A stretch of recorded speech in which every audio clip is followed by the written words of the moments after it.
Hello guys, for today's video, ayan, magluluto tayo ng sinigang na baboy guys. Ayan, syempre, nagpakulo na tayo dyan ng tubig. Then yung ating baboy nakalagay na din dyan guys. Tapos syempre may sibuyas, tsaka kamatis dyan guys. Ayan, papalambutin natin yan. Masarap sa sinigang na baboy, malambot na malambot, lalo na yung taba niya guys.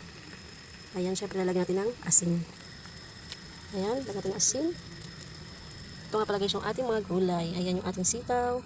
Okra, syempre may sili tayo guys. Tapos, syempre yung ating kangkong. Then yung ating sinigang mix with gabi. At ayan na nga guys, lumambot na yung ating karne. Ilalagay natin yung ating mga gulay guys. Sitaw. Then yung ating sili, lagay na natin yan.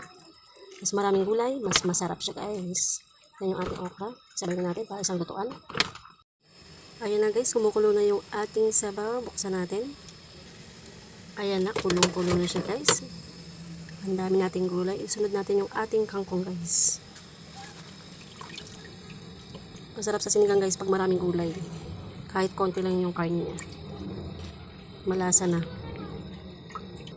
Ayan na overload yung ating kaldero guys na puno na. Siyempre lalagyan natin siya ng sinigang. Para sabay na sa pagkulo.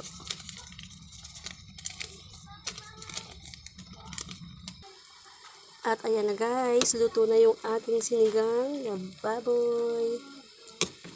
Ba? Napakasarap nito guys. Maraming gulay. Konti ang baboy.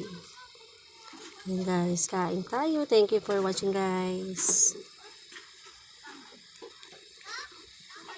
Masarap to guys sa maulan na panahon. Ayan.